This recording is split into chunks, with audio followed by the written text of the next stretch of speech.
And this week we're going to focus on Rav Yosef Ber Soloveitchik, also known as the Rav from Yeshiva University. He comes from the dynasty of the Brisker dynasty. So his grandfather was Rav Chaim Brisker. He's known as the big Rav Chaim, whose father, he's named, Rav Yosef Ber Soloveitchik, is named after his great-grandfather, who was known as the Beis Halevi. The Beis Halevi was a massive Torah giant. He was actually, at a certain point in his life, he became sick, and the rabbis told him that he's studying too hard. So he had to take his doctors told him that he's studying too hard, so he had to take a break, and his break was to write a sefer on Parsha. Right, so that's what, and if you read the sefer on Parsha, it's like lumdish, and it's like an amazing, incredible sefer. But that's the family, the dynasty of where he came from. He went to Rav Yosef Ber Soloveitchik. He has a PhD in like Kant theory. For those of you who are in Immanuel Kant, from the University of Berlin, and he learned there with which other famous rabbi? Lubavitcher Rebbe. He was there together with Lubavitcher Rebbe, and he later came to America. He was, I guess, the Rav of the modern Orthodox movement. He started Maimonides yeshiva. His most famous Talmud, I think, is Rav Schachter from Yeshiva University, who's now currently the yeshiva. And I'll start off with 3 different stories about him, and then his idea on Elul. Okay. Now, if this is my interpretation, I think with the Rav, there's a million interpretations. Everyone could touch him up the way they want. I want to express what I saw. Now, the Rav, he was famous in Aseret Simei Tshuva, I think, was he would give shiurim that were hours long in Lamport Auditorium. And so to summarize everything that he did in Elul is very difficult, but what I would want to do is just to give you my perspective of Rav Yosef Ber Soloveitchik. So if we have to sum him up, and specifically his Torah on Elul, it's intellectual genius, intellectual stimulation to the highest degree that breeds the most affectionate, heartzig love and compassion for Yiddishkeit. That's how I would sum up the Rav. A lot of times you have people who are intellectual geniuses, but it's disconnected from the heart. It's like they're just all mathematics. And then you have people that are all la la la la la la la, and there's no brains. Rav Yosef Ber Soloveitchik was intellectual genius of epic proportion, what bred his great emotional connection to Judaism. And I want 3 stories that will really bring this out. 2 of them I heard from Rav Yosef Ber. How could it be I heard it from Rav Yosef Ber? I'm not that old, you could see them on YouTube. Now you have recordings of Rav Yosef Ber Soloveitchik on YouTube, and 2 of them are in YouTube. So one of them he describes in his later years what it's like teaching in Yeshiva University. He says sometimes I wake up in the morning, and he says, and I go to class, and he says, and on the way to class I get depressed. He says, I'm the grandson of Rav Chaim Brisk, Rav Chaim of Soloveitchik. I learned with him the Chavrusa. He says, and I'm going to go now and teach students who are 20 years old, who are coming fresh off the basketball court, like, what are they going to add to my knowledge in Torah? And he says, and I get sad. He says, I'm old, I have wrinkles, I have white hair, my eyesight is weakened. He says, and they have the spark in their eyes. Like what? It's like we're totally mismatched. He says, and then I walk into the room, and I start learning, and I quote something from my grandfather that I heard in the name of my grandfather. And then I invite the Shulchan Aruch into the discussion, and I invite the Beis Yosef, I invite Rashi. And then we quote the Rambam. The Rambam says something spectacular. But then who asks a question on the Rambam? The Ravid. He said, so we bring in all these individuals from all of history. And then there's a student who asks the question on Rashi, which happens to be the Rashba's questioning. So now suddenly the students come alive, and the Torah comes alive. And all these personalities are all coming alive in my classroom. And he says, and I see generationals of Torah all being poured out in this one classroom. And I see the students absorbing all these thousands of years of Torah dynasty throughout all the years. And then together, we all bring it out. He says, and I leave the classroom feeling younger than the students. He says, my wrinkles go away, my white hair turns black, and the spark in my eye is reinvigorated because I'm part of this amazing nation and this amazing dynasty that's continuing the Torah. So this is what I mean. It's intellectual genius. It's all talking, and Torah and learning it in depth. But what does it breed? It breeds this deep warmth and connection to Am Yisrael. And that's story number 1. Story number 2 from him is from Rav Yosef Ber Soloveitchik. Also, you can find it on YouTube, is when he discusses when he was a child. He said when he was a child, so his Rebbe, I remember exactly what grade it was, his Rebbe was a Chabad scholar, he was Chabad Chassid, and they got to the parsha, I think it was Parshas Vayigash, and it got, or around those parshas, around Hanukkah time, and there's in the parshas over there, Yosef asks the brothers when they come, he says, Hayesh lechem av. Right? He says, do you have a father? So the Rebbe, the Chabad Mechanech, he turns to the students in the class And he says, what type of question is this? Hayesh lechem av. Every human being in the world has what? Has a father, right? It's not, so he says, I knew the answers. He says, I answer. What was the answer? I said, no, he's not asking, do you have a father? What's he asking? Is your father alive? Excellent, right? So his rabbi says, he said, if that was the question, what should he have said? Which is what he says later on. What do you mean, yesh lechem av? Yesh lechem av means, do you have a father? What's going on here? So he says his rabbi taught him a lesson that like stayed with him, like it went into my veins. He says, hayesh lechem av, he says, do you have a spiritual figure, a father that taught you the Mesorah, that is giving you over the values, meaning the father that taught you to love one another, the Avram Avinu who brought chesed into the world, Yitzchak who brought tefillah, Yaakov who brought all the good deeds. Do you have that fire? Did you listen to anything? Did you listen to the values of your forefathers? Did you listen to the values of your father? Or are you still fighting amongst one another? That was the question. That's what the Rebbe said. And he said, Hayesh lechem av. And then he turns to the kids in the class. He says, Hayesh lechem av. He says, I know you all have a father, but do you have a father, meaning your father is your spiritual leader? It doesn't make a difference whether he's a doctor or a lawyer. He said, he turned to one of the kids who was like an Elul in the class, who knew 150 blot by heart, right? He says, but his father was a silversmith. He says, but he turns to that point and he says, you have a father. He's the one who gives over he transmits the Mesorah to you. So that's story number 2. Again, this deep emotional connection also to the Mesorah and to the Torah. Story number 3, this I heard from Rav Beryl Wein, Zichar Tzadik Levracha, who was nifter a short while ago, which I had the schus to know him very well. My brother was Rav Itiel Goldich, was the assistant rabbi in a shul, in Hanasi shul, and for the past 2, 3 years, 4 years, we were zochet to have Shabbos lunch with Rabbi Wein every week for many years, and we literally soaked in all the knowledge that he had to give every week. We were all excited, and the kids would come, and it was amazing and incredible schus that we had to be close to him and to be mishamish Talmid Chachamim. So at one of the lunch, he told us when he was one of the head rabbanim in the OU, Rabbi Wein, and he said he had to discuss a halachic issue with Rav Yosef Ber Soloveitchik. So he says he goes to his office, into Yeshiva University, he goes to the office, and as he's about to start the discussion, 2 professors, the head of the philosophy professors at Columbia universities, like the chairs of the university, they come in and they knock on the door, non-Jewish, and they said, Rabbi, we want to discuss it. We have a question. We have a stira in Immanuel Kant. He says he seems to contradict himself in 2 different writings. Could you help us understand the contradiction? So he says for 15 minutes, they're going back and forth, and Rav Yosef Ber explained to them, it's not a contradiction, and it's okay. And then, now we chop what he actually meant. Thank you so much, Rabbi. And they leave the door. They leave the thing. And he said, Rabbi, why? He says, I was standing there. He's like, Immanuel Kant, what are they hacking a chinik back and forth? He says, the moment they leave the room, he says, Rav Yosef Ber picks up his Gemara and he kisses it.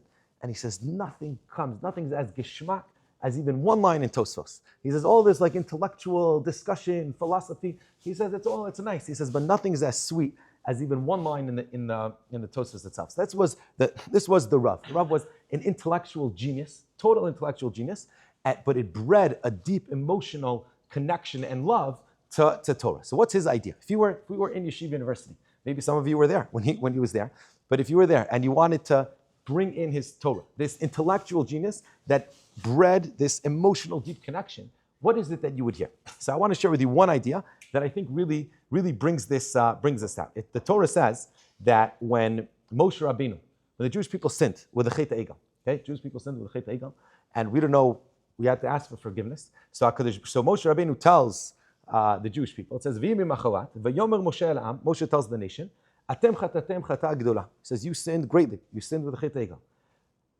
Ve'ata, now, Elel Hashem, I'll go up to HaKadosh Baruch Hu, Ulai echapra chatatchem. What does that mean? Maybe he'll forgive us. Maybe HaKadosh Baruch Hu will forgive us. So ask Rav Yosef Ber. He says, maybe? I thought tshuva is a given thing. Right? What do you mean tshuva is a given thing? A person sins. You do tshuva. What happens? You're forgiven. 1 + 1 = 2. What does it mean? Maybe God will forgive. Tshuva. Adam Arishon sinned. Kadosh Baruch Hu forgave. Yehuda. Kadosh Baruch Hu forgave. Reuven. Kadosh Baruch Hu forgave. Why is it ulai? Ulai is a totally superfluous word. Right? What's going on here? Ulai chapra. Maybe Kadosh Baruch Hu will forgive. He's for sure going to forgive. What's going on? Second of all, there's a medrash that says, what should a person who sins, right? They ask the Torah, a person who should sin, what should he do? So the Gemara, the medrash says, chatatim tirdof ra, bad things will happen to him. They ask the nevuah, what should a person who sinned do? So he says, chayiv misa. They ask the Torah, what should a sinner do? So the Torah said he should bring a carbon. Then they ask the Kodesh Baruch Hu, what should a sinner do? And then the Kadosh Baruch Hu says he should do tshuva and we'll forgive him. What a cryptic medrash, asks the Rav. You're asking, didn't Kadosh Baruch Hu write the Torah? So when they ask the Torah, what should a sinner do? And then he's contradicting what God said. I thought God wrote the Torah, right? So what's going on here? So two very simple questions. Number one, what does it mean maybe we'll forgive? Okay? And then number two is what? How do you understand this medrash that the Torah says this is that a person who sins gets punished, and HaKadosh Baruch Hu says no, just do tshuva. Okay, two very simple questions. So to answer this question, you ready? We're gonna go stimulate ourselves. We're gonna go to a sugya in Kachim, sugya in which, by the way, the brisk limud was all about, like they learned a lot of Kachim, Korbanos, and all the different halachas. So there's a halakha like this. You're not, something that was donated to the Beis HaMikdash, you're not allowed to use for personal usage. If you use it for personal usage, you're violating Isser Deraisa, that's called the Me'ilah. Me'ilah is your Mo'el Behekdesh, you use something that didn't belong to you, you have to pay back, you have to give a carbon, there's a whole process. However, when you donate something to the Beit HaMikdash, so there's two different ways, or two different types of items you can donate. You can donate an animal that's suitable for a carbon, or you can donate an item, right? Let's say I have an Apple Watch, I want to donate my Apple Watch to the Beis HaMikdash. Why? So the Kohanim can know what time, when's the next carbon? What time is Shkia? I want to, right? So that's something that's physical, a physical thing. So when you donate something that's physical, that's called Gedushat Damim, meaning it's not that my watch became holy, but it's the value of the watch that became holy. So if the Beis HaMikdash has what to do with it, they would. And if not, what do they do with a watch? They sell it on Amazon, on eBay, they take the money and they buy a carbon. But when I donate something that is suitable for a carbon, so the carbon, like, suitable to be offered as a carbon, the thing itself becomes holy, right? So if I donate a cow that could be brought as a carbon, it's called Kedushat Guf. The thing itself becomes holy. So again, there's two different types of items that you can donate. You can donate something that can't be offered as a carbon, and that's called Kedushat Damim. I mean, what you donated was its monetary value. Or you can donate what's called something that is something that could be brought as a carbon, and that becomes inherently kadosh. That becomes inherently kadosh itself. That's called kedushat guf. That the body itself becomes kadosh. I didn't lose you yet. This is very simple. This is a simple part. Okay, comes the halacha is like this. Okay, if let's say you transgressed the isser, and you used one of these things that were donated. So again, there's the Apple Watch that was donated, and there's the cow. Okay, so you happen to walk into the Beis HaMikdash, and you start putting on the Apple Watch. And you play with it. What did you do? You violated the Isser because you benefited from the thing. Now the watch goes to Chulin, meaning the Kedusha that was on the watch disappears. Why does it disappear? Because it was never inherently kosher. It was never inherently holy. What was it? It was the value of it. But since you now used it for something mundane, so the holy value of it is dissipated. Now you just owe that money. But let's say now I go riding the cow, for example, which was donated to be brought as a carbon itself. Right? So even though I was mo'el in the cow and I still have to pay, what's halacha? The holiness of the cow doesn't leave. Why? Because it was inherently holy. Right? So again, when you donate something of monetary value, it's not inherently value. What am I donating? I'm donating the value. So it's the monetary value of it that was donated. So if you use it, the kedusha leaves. Right? But when I donate something that could be brought as a carbon, it itself becomes holy. So if I use it, the holiness doesn't leave. So it says Rav Yosef Ber Soloveitchik like this. Are you ready? It's mind-blowing. He says, when a person is brought into this world, Kadosh Baruch Hu says, I'm bringing you here, and you need to be a holy nation. Vatem tiyuli mamlechet kohanim v'goy kadosh. Now, when God made us holy, what type of holy did He make us? Did He make us holy like a monetary value, holy? Or did He make us inherently holy, like donating an animal? And He explains, if we're just monetarily, like we have, it's our value, our monetary value, that's what makes us holy. So then when we stray away from what we were meant to do, right? God gave us eyes and legs and ears and mouth. And He told us you have to use it in this way. So when we don't use it in that way, what happens to us? We are being mo'el and hektish. We are stealing from what its intended purpose was. But if our holiness is a monetary holiness, meaning it's just what we offer, just our value, so then the moment we sin, what happens to our kedusha? It's gone. It's gone. So now when we ask for tshuva, what do we need? In order for HaKadosh Baruch Hu to forgive us, we need His rachamim. We need His mercy. We say, Master of the world, if you don't forgive us, we're not going to get the holiness back. The kedusha is never going to come back. But, says Rav Yosef Ber Soloveitchik, if we're like the cow, right? Not that we eat like a cow, but if we're like holy like a cow, right? If we're holy, if we have the kedusha of the cow itself, so then even when we sin, And even when we use our body the way that it wasn't meant to be, did our holiness leave? Our holiness did not leave. It's still inherently kadosh, just like the carbon itself. So when we ask for mechila, when we ask for tshuva, we don't need Hashem's favor. We don't need God to say, okay, God is going to return the kedusha to us. The kedusha is always there. What do we just need to do? We need to remove the dirt. We need to remove the dirt that's there, and then the kedusha inherently just reappears. So it says Rav Yosef Ber Soloveitchik like this: before the Yud Gimel Midas Harachamim, before Moshe Rabbeinu beseeched for tshuva, again, intellectual genius. Okay, he says, I'm going to go up to the heaven, and I'm going to ask Hashem. Maybe Hashem is going to forgive. Why? Maybe Hashem is going to forgive, because it was at the point at that moment it was understood that our holiness was not an inherent holiness. What was it? It was a value holiness. So if it has to do with the value, so then when a person sins, the holiness leaves. So now it's a shaila. We need midas harachamim. We need Hashem's mercy in order to bring the kedusha back. So Moshe is going back and he's saying, maybe God will forgive, maybe he won't forgive. But now says after Yud Gimel Midas Harachamim, and that's what the Medrash teaches us. And that's what it means that the Torah said, yeah, a person who sins, he should be punished. But now, says Rav Yosef Ber Soloveitchik, after Moshe Rabbeinu goes up, and HaKadosh Baruch Hu says, Salach li kederecha, and Yud Gimel Midas Harachamim, what's HaKadosh Baruch Hu telling us?